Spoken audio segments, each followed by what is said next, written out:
So I'm like hustling to work here. I'm in the work here, and I get a flat tire. I'm like, oh no, man, this day can't get any worse. I'm kind of freaking out at this point. I had an existential crisis, so I start just burning the car. Right, I've got this car ablaze. I'm like, oh wait, there's a spare tire in the boot. Oh, I'm such an idiot. So like this one time I was playing golf, yeah, and I'm like hitting a good drive, yeah, and everyone's just yelling at me and it seems funny. But then I learned that you actually have to go to a golf course and you can't just use people's front yards and just like invent where the hole is and all that sort of thing. Like there's just big divots in people's yards and like 6 windows smashed, man. I had a great time. I'm in jail. So I'm standing next to the burner work kit here, right? It's not like in a secluded area. It's right next to a kindergarten, so all the smoke's like blowing straight into the buildings, mate. They're going to be learning for a long time, let me tell you. And like, I don't even have a plan, mate. Like, this is like the company's car, I don't own it. And like, police are coming. So like, I told Dad about the shopping, and he was pretty mad because he banned me from food. And it was for 9 months as well. 9 months no food. Well, I mean, to be honest, like, he only said that after I accidentally broke the glove box lid on the VC Commodore, get my sunnies out. He actually says he doesn't care about the shopping, but mate, he cares about that car. So like, Dad's come and picked us up in the VC Commodore, which is pretty sweet. We bust this bird out, but like, I haven't told him we didn't get any of the shopping out of the boot yet. But it's like we're another half hour away from home anyway. I'll tell Dad when we get home.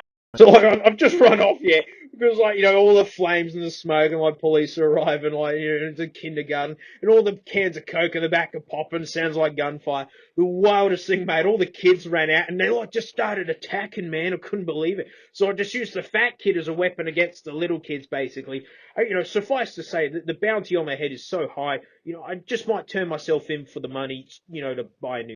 So like, Mum's Corolla's all busted up, right? But it's worse because all the shopping's in the back still, with like nowhere near home, and like Mum's in the back too. Like, she was livid. I'm pretty sure she was yelling the whole time, but Ugly was. So this one time, me and Kev were out doing burnouts. Kev was like, mate, you gotta bust Mum's Corolla. My mate Dora, man, we're all gonna bust Mum's Corolla. And then we busted Mum's Corolla.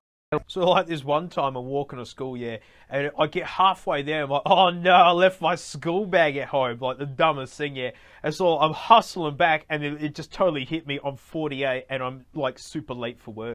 But hey, it's got a microphone and I get to yell into it. So like, this one time, I'm eating some biscuits, and old mate runs in and goes, don't eat those, mate, they're dog biscuits.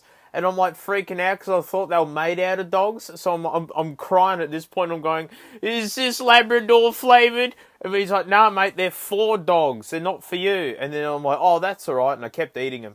So it was one time we're driving off to the shops because like, we're all out of dog biscuits.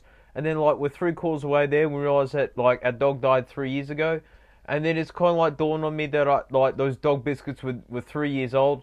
They were still pretty good. So like, this one time we're looking for a new dog.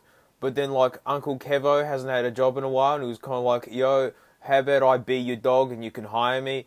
And it's like, well, he can sleep on the veranda, he gets to eat dog biscuits, they're not bad. And it's better than the current situation he's at, where he's literally, like, sleeping under a kindergarten. It's not even above ground, mate, but he's figured out a way to get under there. So, like, Uncle Kevo's our dog now, and it, like, super sucks, because all he does is rob the house, and he poos on the carpet, and he dug up the back lawn. Don't even know how he did it, mate.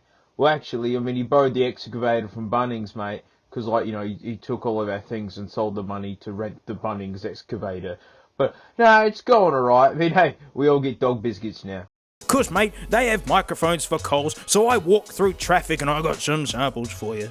So like, I've started up this new business, and it's like pretty hip because like, what I do is I sell stolen milk crates to people waiting at the traffic lights. A lot of people aren't looking for a milk crate at the traffic lights, but then they see I've got a fine selection, like a Farmers Union one, like a pure milk one, and I haven't sold any yet. So like, business is slow, and like, I don't think it's because people don't want stolen milk crate sold to them at the traffic lights. I think it's because I'm not advertising enough. So I've hired this huge billboard, and it costs like thousands of dollars. And it just says, like, meet me at Jeff's Cross and I'll sell you a stolen milk crate. So, like, I got my first sale and I'm, like, super stoked. It's like, wow, can't believe someone wants a stolen milk crate. They specifically asked for a pure milk one. And then, like, turns out it was the cops. And, like, they didn't even disguise themselves. It was just a police car sitting there in the empty car park. Yet I pulled in anyway. It was like, maybe they needed one. And I'm in jail, mate.